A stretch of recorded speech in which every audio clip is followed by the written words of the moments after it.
It's a funny question, especially in San Francisco, because San Francisco has basically taken all of the gender norms and like thrown them out the window, which is part of what I love so much about it. It's like anything goes and you can do whatever you want here and be accepted for all of that.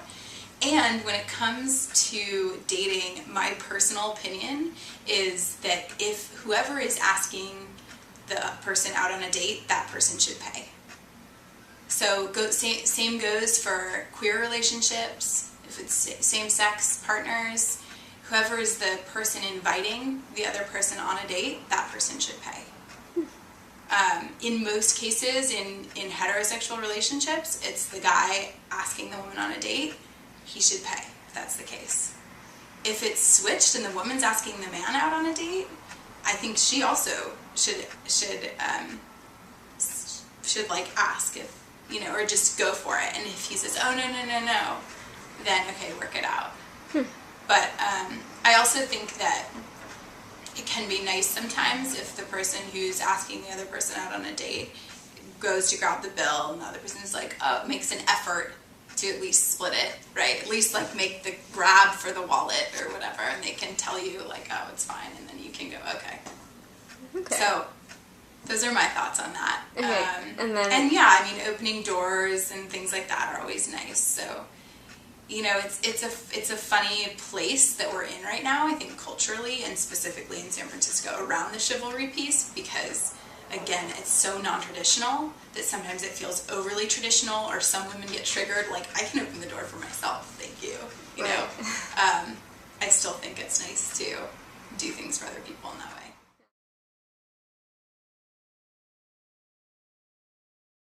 I mean, I always think it's best to be direct and be open and, you know, open up opportunities for dialogue around this stuff.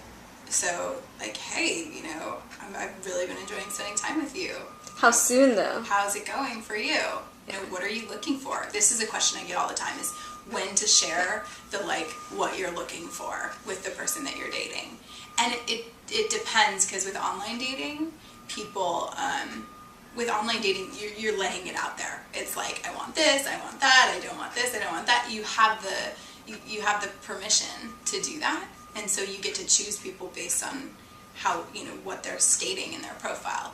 When you meet somebody offline and you don't get their whole bio and everything beforehand, I think you can do it as soon as, I mean, in some cases as soon as the first date.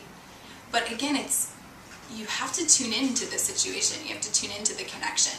You know, what is the connection ready for? What is going to be comfortable with this person? What's going to be comfortable with one person, like sharing on the first date, that you're looking for a long-term relationship with somebody who can ultimately start a family with. That might be totally appropriate because your connection with them is solid or open or vulnerable or, you know, whatever. And then with somebody else, that might be way too fast. Third date, I think you should address the question, because beyond that, you don't want to waste your time. So if you're really clear that, you know, you want to have kids and you want to get married, you want to find that out sooner rather than later, so that you're not a year into a relationship and you find out they had a vasectomy. It's never going to happen. Or they don't even want kids, or whatever it is, right? But just to know that you're making a good investment. Okay. And to bring transparency and honesty and realness to the dynamic, to the relationship. A lot of business from frustrated online daters, people who have been using online websites, and some people exclusively. Some people don't have time to go to events or look offline for people to date, so they use online exclusively.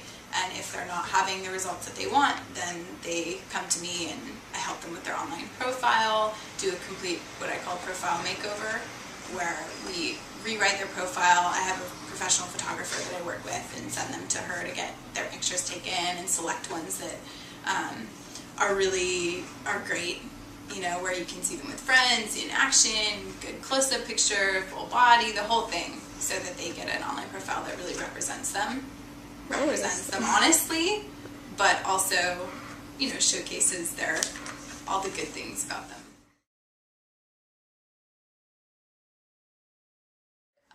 Well, with the matchmaking service, they have like a bank, for lack of a better word, of a bunch of people, and so they're taking people that they know and matching them. So they're doing the work for you, basically. They're reading their profiles, and they're interviewing the potential date, the potential people, and then they're matching people up. So, that's what you're paying for, is for somebody else to do the work for you. Whereas online dating, you're doing all of that. Frustration can go really deep. I mean, we're talking about finding love. You know, that's huge. Something that every single person wants to find. You know, so the frustration can be really deep.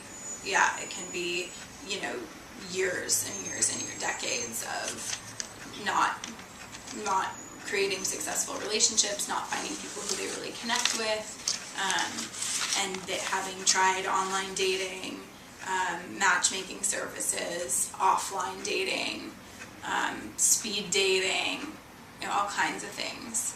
And then your question also speaks to like something else about coaching that I think is important, is that it's really a personal development process. So yes, we do the online profile makeover, and I help people come up with strategies of offline, you know, plans to create like kind of like a love plan, like, or a dating plan, how you're gonna meet people. But additionally, it's a lot of introspective work, really looking at yourself, looking at what do you want, who are you, and what are your blocks to finding love? What are your limiting beliefs around relationships? Or what are your beliefs around relationships in general? And really doing some deep work to look at all of that stuff. Because if you're just kind of going out and about to events and meeting people, but you're not actually thinking about your process and what's happening for you, I think that ultimately you're not going to find somebody, or your process with it isn't going to be as rich.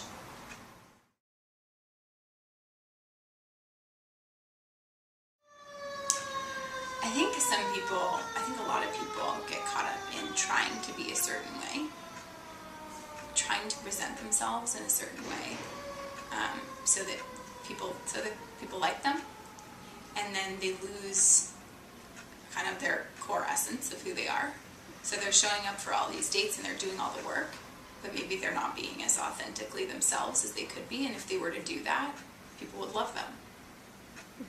So I think that's a no-no for both sides, for men and women, is to try to be how they think people want them to be, you know, rather than just being who they are.